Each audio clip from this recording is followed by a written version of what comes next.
तो dear student, एक बार फिर से आपका स्वागत है फाउंडेशन कोर्स हिंदी भाषा और संस्कृति, जो कि हिंदी मीडियम और इंग्लिश मीडियम के दोनों स्टूडेंट के लिए है। एनईपी फर्स्ट ईयर यानी BA BCom BBA BCA BSc BSc home science BPES के छात्रों का ये कोर्स चल रहा है, जो कि हम लॉन्च कर चुके हैं। इसका ये मॉड्यूल नंबर 9 है, जो कि ग्रामर से रिलेटेड है। तो अच्छे से इस मॉड्यूल को देखना, क्योंकि इतने अच्छे तरीके से आपको ग्रामर कोई नहीं सिखाएगा। इसमें हम आपका जो है संधि और उसके प्रकार को देखने वाले हैं, जो कि हिंदी ग्रामर है। ठीक है, और इसके आईएमपी क्वेश्चंस को भी हम देखेंगे। ठीक है, तो अच्छे से इस मॉड्यूल को पूरा देखना। और इससे पहले के मॉड्यूल नहीं देखे हैं तो वो भी जरूर देखें। आगे का एक मॉड्यूल और बचा हुआ है, मॉड्यूल नंबर 10, उसको देखने के लिए सब्सक्राइब करें। और आपके और भी सारे कोर्सेस हमने यहाँ पे डाल रखे हैं, जितने भी आपके कोर्सेस हैं। तो चलिए हम यहाँ पे देखते हैं संधि और उसके प्रकार। ठीक है, तो यहाँ पर दिया है संधि संस्कृत भाषा का शब्द है, जिसका अर्थ होता है मेल मिलाप या संगम। कहने का मतलब है, संधि का मतलब होता है दो लोगों का मिलना। तो यहाँ पर तो संधि हो रही है, तो यहाँ पर दो शब्दों की संधि हो रही है। ठीक है, इंसानों की नहीं हो रही है। तो अतः दो वर्णों के मेल से होने वाले विकार को संधि कहते हैं। यानी दो वर्ण जब मिलते हैं, दो शब्द जब मिलते हैं, तो यहाँ पर उनके मिलने से एक शब्द बन जाता है, तो उसे संधि कहते हैं।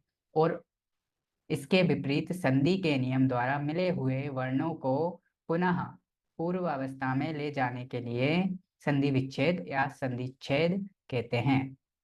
यानी कहने का मतलब है, जब संधि हो जाती है तो एक वाक्य बन जाता है, और उस वाक्य को वापस अलग अलग करना होता है, तो इस वाक्य को हम कहते हैं संधि विच्छेद। ठीक है, तो संधि के भेद यानी संधि के प्रकार तीन होते हैं। एक संधि होती है आपकी स्वर संधि, एक संधि आपकी होती है व्यंजन संधि, एक संधि आपकी होती है विसर्ग संधि। तो आगे मैं समझाऊंगा इसका पूरा अर्थ, उससे पहले मैं अपने शब्दों में समझा दूं। स्वर संधि यानी कि बॉबल्स, इंग्लिश में आपने पढ़े होंगे बॉबल्स, तो हिंदी में भी बॉबल्स होते हैं। आ से लेकर आहा तक जिन भी वर्ण से आपकी संधि बनेगी, वो होगी स्वर संधि। इसके बाद आ से लेकर आहा के बाद का से लेकर ज्ञा तक, ठीक है, जितने भी शब्द होते हैं उन्हें हम व्यंजन यानी कि कॉन्सोनेंट्स बोलते हैं इंग्लिश में। इन व्यंजन से जो है जो संधि बनेगी उसे हम व्यंजन संधि कहेंगे। इसके बाद विसर्ग संधि। विसर्ग संधि वो संधि होती है जहाँ पर वर्णों का जब मेल होगा तो विसर्ग लगेगा। विसर्ग का मतलब होता है दो बिंदी होती है, वो हम आगे बताएंगे आपको विसर्ग किसे कहते हैं। तो ये मैंने अपने हिसाब से यहाँ पर बता दिया। अब हम परिभाषा के हिसाब से यहाँ पर देख लेते हैं। तो यहाँ पर आप देख सकते हैं परिभाषा के हिसाब से यहाँ पे दिया है स्वर संधि।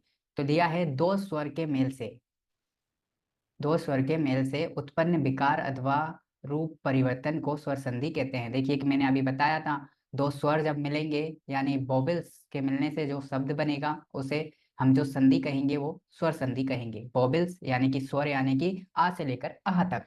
ठीक है, तो उनसे जो भी शब्द बनेंगे यहाँ पर, तो वो संधि कहलाएगी स्वर संधि। अच्छा, स्वर संधि के भी यहाँ पर 5 प्रकार हैं। दीर्घ स्वर संधि, गुण स्वर संधि, वृद्धि स्वर संधि, यण स्वर संधि, अयादि स्वर संधि। तो हमें इनको भी जानना पड़ेगा। तो चलिए एक एक करके स्वर संधि के प्रकार को देखते हैं। तो देखिए यहाँ पर दीर्घ स्वर संधि। दीर्घ स्वर संधि क्या होती है? जहाँ पर आ ई उ ऋषि के बाद कोई भी बड़ा शब्द आता है, दीर्घ का मतलब बड़ा स्वर आता है, तो वहां पर क्या होता है? दीर्घ स्वर संधि बनती है।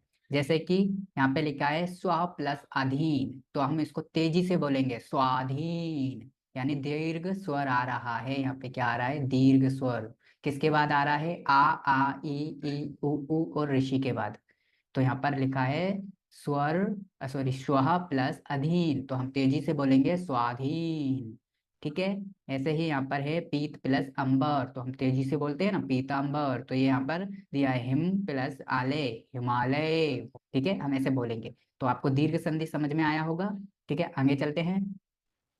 गुण स्वर संधि।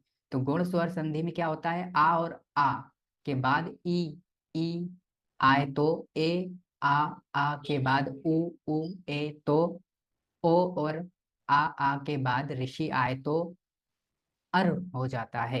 जैसे, चलिए मैं आपको समझाता हूँ, आपको समझ नहीं आया होगा गुण स्वर संधि।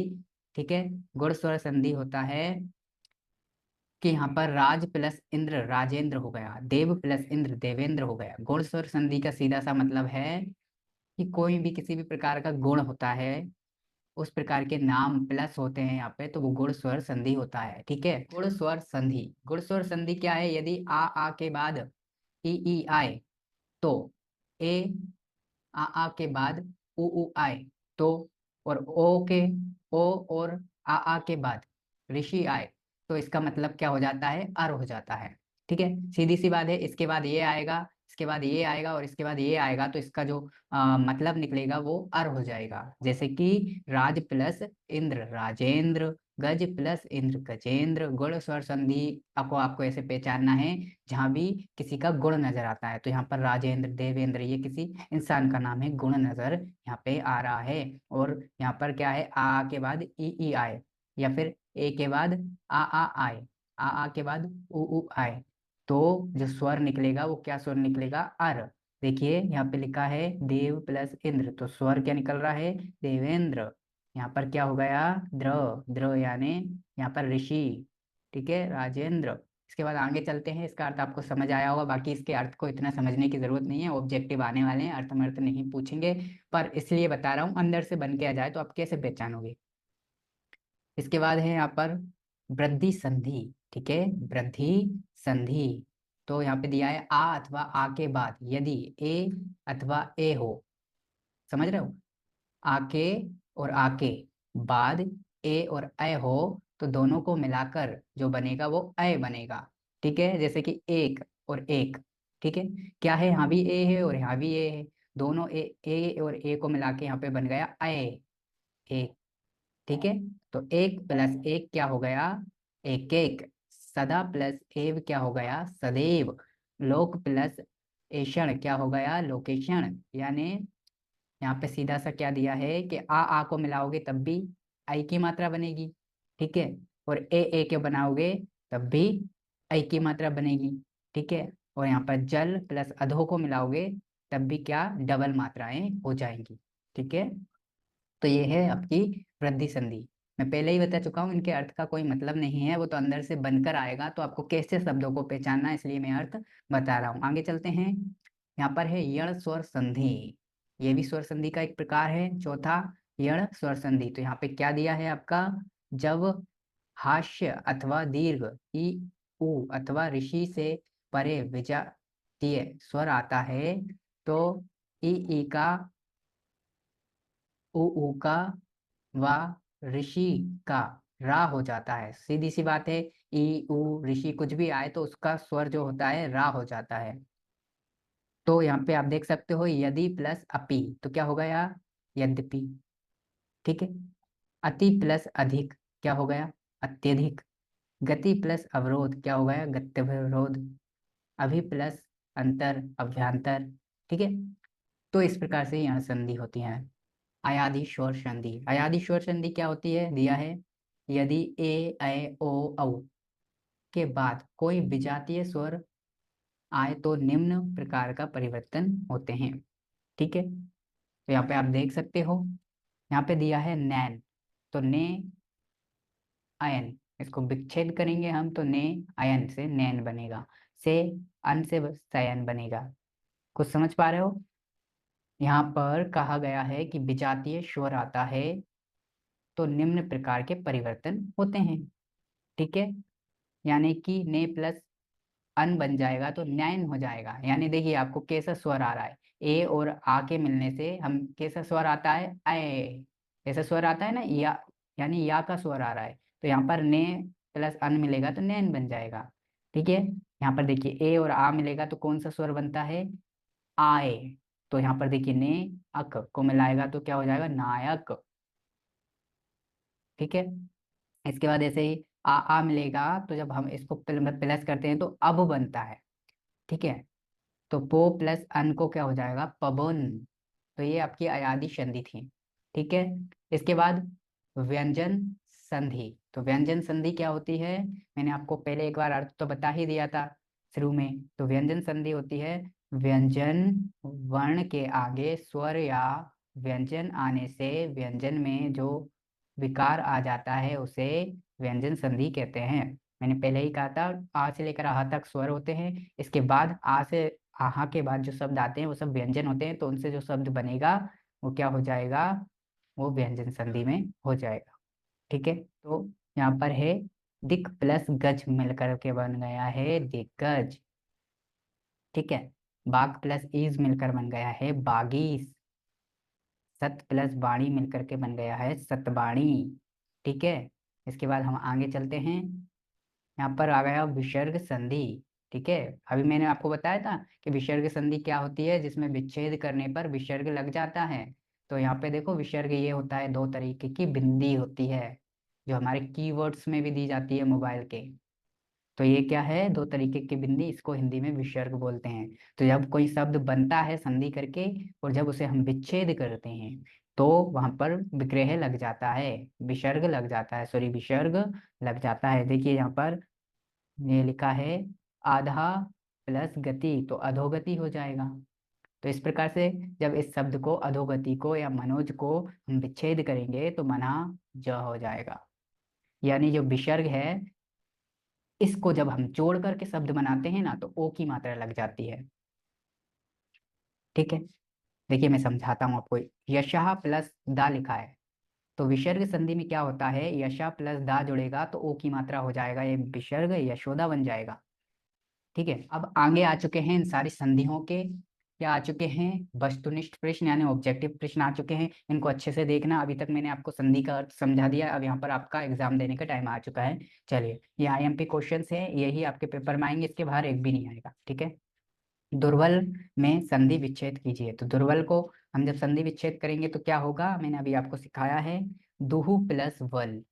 ये अभी हमने जो संधि देखी है वही संधि है ये, विसर्ग संधि, दुहु प्लस वर। ठीक है, ये सा वाला हो जाएगा दुर्बल। इसके बाद है दुर्दशा में संधि है, तो कौन सी संधि है, यानी संधि को विच्छेद करेंगे तो क्या बनेगा, दुहु प्लस दशा। ठीक है, बागदान में संधि विच्छेद करेंगे तो क्या बनेगा, शाह वाला बनेगा, बाग प्लस दान। सडानन में कौन सी संधि विच्छेद करेंगे तो क्या बनेगा, आ वाला बनेगा, सट प्लस आनंद। इसके बाद निरादर का संधि विच्छेद करेंगे तो क्या बनेगा, बा वाला बनेगा, निहि प्लस आदर। आगे चलते हैं हम। छठा, निश्चय में संधि विच्छेद करेंगे तो बनेगा सा वाला, निहि प्लस चय। निरोग में संधि विच्छेद करेंगे तो बनेगा निहिरोग, यानी सा वाला। ग्रीश का संधि विच्छेद करेंगे तो बनेगा बा वाला, ग्री प्लस ईश। इसके बाद हम सदैव का संधि विच्छेद करेंगे तो बनेगा सा वाला, सदा प्लस एव। इसके बाद भावुक का हम संधि विच्छेद करेंगे तो बनेगा सा वाला, भौ प्लस ओक। आगे चलते हैं। 11वां, पवित्र का हम संधि विच्छेद करेंगे तो बनेगा यहाँ पर बा वाला, पो प्लस इत्र। अद्युत्यम का हम यहाँ पर संधि विच्छेद करेंगे तो बनेगा दा वाला, अति प्लस उत्तम। इसके बाद मुखोटा का संधि विच्छेद यदि हम करने बैठे तो बनेगा मुख प्लस ओटा, सा वाला। इसके बाद राकेश का हम संधि विच्छेद करेंगे तो बनेगा बा वाला, राका प्लस ईशः। ठीक है, यहाँ पर तो राकेश बन जाएगा। आगे चलते हैं हम। 16वां है काविंद्र। ठीक है, कविंद्र का जब हम संधि विच्छेद करते हैं तो बनता है कवि प्लस इंद्र।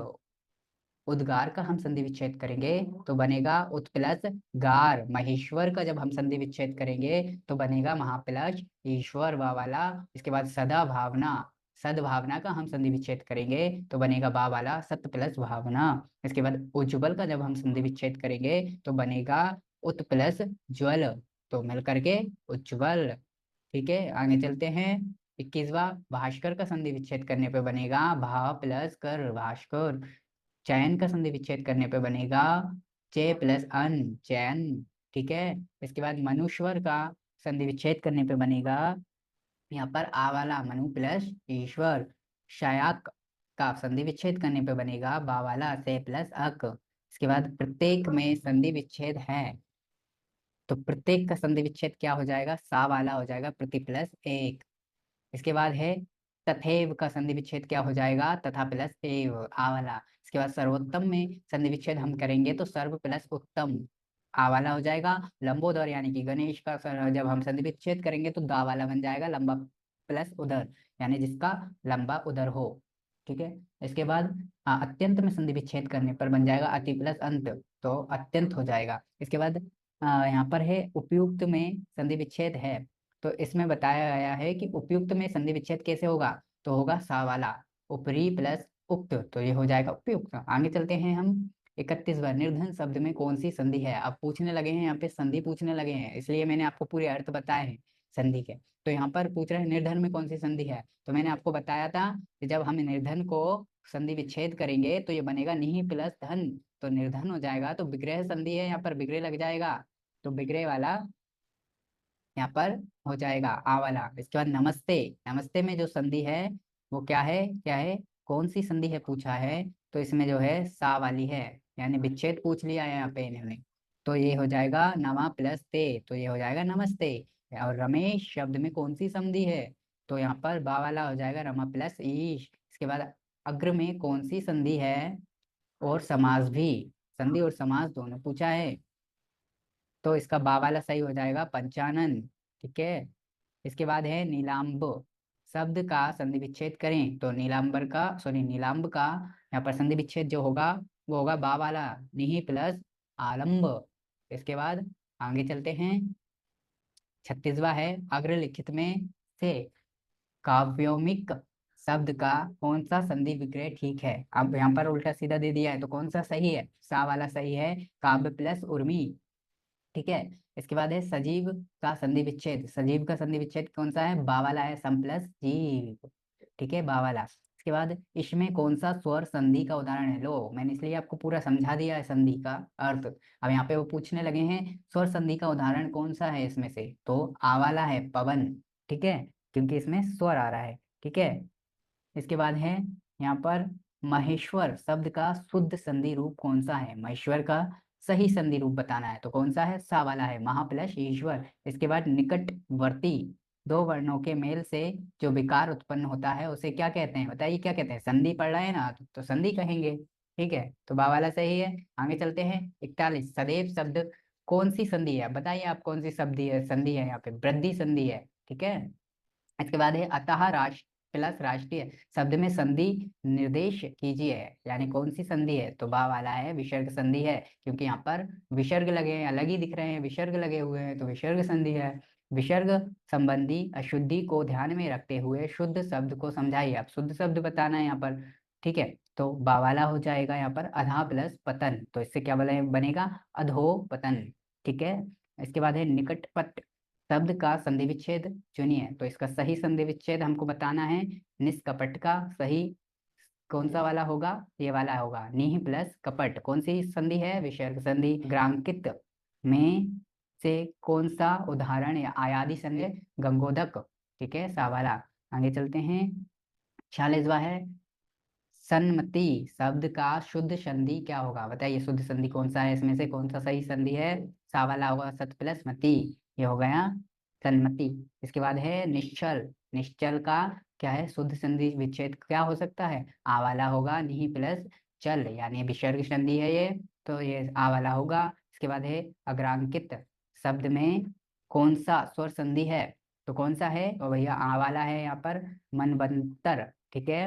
परोपकार शब्द में कौन सी संधि है, तो आप ही बताइए, बा वाला है गुण संधि, क्योंकि यहाँ पर परोपकार क्या है, एक प्रकार का गुण है, तो गुण संधि है। इसके बाद दो स्वरों या दो व्यंजनों के मेल को क्या कहते हैं, तो इसको भी संधि ही कहते हैं। आगे चलते हैं, हिमालय में किस संधि का प्रयोग हुआ है, तो हिमालय में मैंने आपको अर्थ बताया था संधियों में। ठीक है, तो हिमालय में यहाँ पर दीर्घ संधि है। ठीक है। इसके बाद यहाँ पर विजयोल्लास शब्द में प्रयुक्त संधि का प्रकार बताइए, तो कौन सा प्रकार है, गुण स्वर संधि। ठीक है, क्योंकि यहाँ पर गुण के बारे में बात हो रही है। इसके बाद आत्मोत्सर्ग का संधि विच्छेद करना है, तो कौन सा होगा, दा वाला होगा, आत्म प्लस उत्सर्ग। ठीक है। इसके बाद अग्रांकित में कौन सा शब्द वृद्धि संधि का उदाहरण नहीं है, तो उदाहरण नहीं है पूछा भैया, कौन सा नहीं है, बा वाला नहीं है, ग्रुप देश। इसके बाद निराशा शब्द का शुद्ध संधि विच्छेद, तो आपको पता ही होगा विसर्ग संधि होगी इसमें, तो इसका हम संधि विच्छेद पढ़ेंगे तो क्या होगा, नी प्लस आशा, नी प्लस आशा, तो बा वाला इसका सही हो जाएगा। आगे हम चलते हैं, 56वां है गढ़ प्लस ईसा, तो इससे बनेगा गणेश। ठीक है, तो गणेश बनेगा, संधि कौन सी हो जाएगी यहाँ पर, सा गुण संधि। ठीक है। आशीर्वाद शब्द का शुद्ध संधि विच्छेद क्या होगा, क्या होगा बताइए बताइए, सा वाला होगा आशी ही प्लस बाद। तो ये कौन सी संधि है? यहाँ पर विसर्ग संधि है। ठीक है, इसके बाद है महोषधम का संधि विच्छेद क्या होगा? तो बताइए क्या होगा? बा वाला होगा, महा प्लस औषधम। ठीक है, इति प्लस एव में कौन सी संधि है? बताइए कौन सी संधि है? इति प्लस एव में दीर्घ संधि है। व्यंजन के आगे स्वर अथवा व्यंजन के आगे जो संधि बनती है उसे क्या कहते हैं? व्यंजन संधि कहते हैं। सा वाला सही है। आगे चलते हैं। 61वां, निम्न में से दीर्घ संधि उक्त पद कौन सा है? दीर्घ संधि उक्त पद कौन सा है यहाँ पर? तो ये सा वाला है, दैत्यारी। ठीक है, इसके बाद है निम्न में से कौन से शब्द में यण संधि है? तो बा वाले में है पित्रादेश। ठीक है, इसके बाद है हितैषी का सही संधि विच्छेद क्या है? तो हितैषी का जो सही होगा वो होगा हित प्लस ऐशी, हितैषी हो जाएगा। इसके बाद पुनर्जन्म का सही संधि विच्छेद बताना है तो पुनर्जन्म का हो जाएगा पुनः प्लस जन्म। तो यहाँ पर विसर्ग संधि है तो पुनः प्लस जन्म, आ वाला सही है। निर्मल में भी यहाँ पर विसर्ग संधि ही है तो निहि प्लस मल का निर्मल हो जाता है। ठीक है, इसके बाद आगे चलते हैं।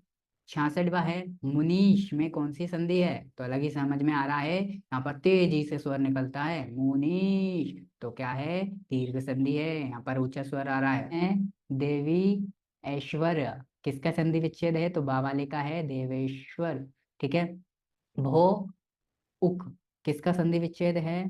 तो ये है भावुक का, बा वाला सही है। इसके बाद है बाकमय किस शब्द का संधि विच्छेद है? तो ये है ये वाला, बाडमय। ठीक है, इसके बाद है विद्याभ्यास का संधि विच्छेद होगा तो कौन सा होगा विद्याभ्यास का? तो होगा सा वाला, विद्या प्लस अभ्यास। आगे चलते हैं। 71वां है, पित्रा देश का संधि विच्छेद क्या होगा? क्या होगा पित्रा देश का संधि विच्छेद? आपको समझाया है ना मैंने संधियों का अर्थ, तो वहाँ यहाँ पर दिमाग लगाना है। यहाँ पर होगा पितृ प्लस आदेश। ठीक है, इसके बाद होगा संधि के मुख्य भेद हैं तो 3 भेद हैं संधि के, आपको मैंने समझाया ना अभी। बा वाला सही है। इसके बाद है दो स्वर के योग से बनने वाला शब्द किस संधि के अंतर्गत आता है? तो स्वर संधि के अंतर्गत आता है, दा वाला सही है। इसके बाद है निम्न में स्वर संधि का भेद नहीं है। तो स्वर संधि के भेद मैंने आपको बताए हैं, कितने भेद हैं? 5। तो इनमें से कौन सा नहीं है वो आपको बताना है। कौन सा नहीं है स्वर संधि का भेद? विसर्ग संधि। तो विसर्ग संधि या दीर्घ संधि, यण संधि या गुण संधि। तो विसर्ग संधि जो है वो स्वर संधि का भाग नहीं है, तो आ वाला यहाँ पर आ जाएगा। इसके बाद है किस संधि में स्वर्ग का परिवर्तन या रा ला वा में होता है? तो कौन से में होता है? यण संधि में होता है। ठीक है, इसके बाद आगे चलते हैं हम। सजातीय लघु तथा दीर्घ स्वरों में मिलकर दीर्घ होने का लक्षण किस संधि में होता है? तो दीर्घ संधि में होता है। इसके बाद है विसर्ग संधि में किसका मेल होता है? तो विसर्ग संधि में किसका मेल होता है? विसर्ग के साथ स्वर या व्यंजन का। ठीक है, तो निम्न में से कौन सा संधि विच्छेद व्यंजन संधि में नहीं आता? तो कौन सा नहीं आता? दा वाला नहीं आता, पो प्लस अन, ये किस में नहीं आता है? व्यंजन संधि में नहीं आता है। प्रत्येक में कौन सी संधि है? तो प्रत्येक में कौन सी संधि है भैया? आ वाली है, यह संधि। ठीक है, इसके बाद है निम्न में से किस व्यंजन में संधि नहीं है? तो निम्न में से किसमें व्यंजन संधि नहीं है? तो यहाँ पर बा वाला हो जाएगा निर्विकार। ठीक है, आगे चलते हैं। 81 है, निम्न में से कौन सा विसर्ग संधि नहीं है? तो कौन सा नहीं है भैया बताओ? बताओ, दिमाग लगाओ, आपको मैंने समझाया विसर्ग तो सब में लगे हुए हैं, लेकिन कौन सा विसर्ग संधि नहीं है? आप विसर्ग तो सब में लगे हैं, बताइए कौन सा नहीं है? यहाँ पर है सरहा प्लस उन्नति, ये वाला नहीं है। ठीक है, सरहा बोलते हैं हम इसको, आहा की मात्रा को। ठीक है, इसके बाद यहाँ पर हो जाएगा पवन का सही संधि विच्छेद क्या होगा भैया? पो प्लस अन। ठीक है, इसके बाद है इत्यादि का सही संधि विच्छेद क्या होगा? इति प्लस आदि, तो बा वाला हो जाएगा। यशोगान का सही संधि विच्छेद क्या होगा? आ वाला हो जाएगा, यशा प्लस गान, तो यहाँ पर हो जाएगा यशोगान यानी विसर्ग संधि। इसके बाद यशोदा का सही संधि विच्छेद क्या है? तो यशोदा भी वही विसर्ग संधि ही है, तो विसर्ग देखना पड़ेगा। लेकिन विसर्ग तो 2 जगह लगा है, बा में और दा में, तो सही आंसर कौन सा है? यह प्लस यशोदा यानी दा वाला सही है। ठीक है, आगे चलते हैं। यहाँ पर है 86, निम्न में से किस शब्द में विसर्ग संधि नहीं है? तो किस में नहीं है भैया? सा वाले में नहीं है, नितांत। ठीक है, इसके बाद है कापीश में कौन सी संधि है? कापीश में कौन सी संधि है? दीर्घ संधि है। निम्न में से नयन का सही विच्छेद कीजिए। नयन का सही विच्छेद क्या हो जाएगा? सा वाला हो जाएगा। यहाँ पर ने प्लस अन, तो नयन हो जाता है ये। ठीक है, निम्न में से कौन यण संधि का शब्द नहीं है? कौन सा नहीं है भैया, बता दो आप। बा वाला नहीं है, स्वागत। इसके बाद है मनोयोग का संधि विच्छेद करेंगे तो क्या होगा? सा वाला होगा, मना प्लस योग, विसर्ग संधि। आगे चलते हैं, पर पुरुषोत्तम में कौन सी संधि है? तो पुरुषोत्तम क्या है? एक तरीके का गुण है, तो यहाँ पर गुण संधि होगी। स्वागत का संधि विच्छेद करेंगे तो क्या हो जाएगा? यहाँ पर सु प्लस आगत, तो क्या हो जाएगा? स्वागत। ठीक है, इसके बाद है सूर्योदय का संधि विच्छेद क्या है? सूर्योदय का संधि विच्छेद करेंगे तो क्या होगा? सूर्य प्लस उदय, तो सूर्योदय हो जाएगा। ठीक है, तो डियर स्टूडेंट, इस प्रकार से आपने यहाँ पर संधि का अर्थ देखा और संधि के बहुत सारे ऑब्जेक्टिव देखे हैं। इन्हीं ऑब्जेक्टिव के अंदर से आपके पेपर में आने वाला है, तो अच्छे से इस मॉड्यूल को एक बार अच्छे से और देख लोगे तो आपको अच्छे से क्लियर हो जाएगा। और आपको अर्थ तो समझना ही पड़ेगा, कहीं से भी ऑब्जेक्टिव आ जाए। देख सकते हैं आप कैसे कैसे ऑब्जेक्टिव आए थे। ठीक है, तो इसको अच्छे से आप याद करें, अच्छे से पढ़ें इस मॉड्यूल को।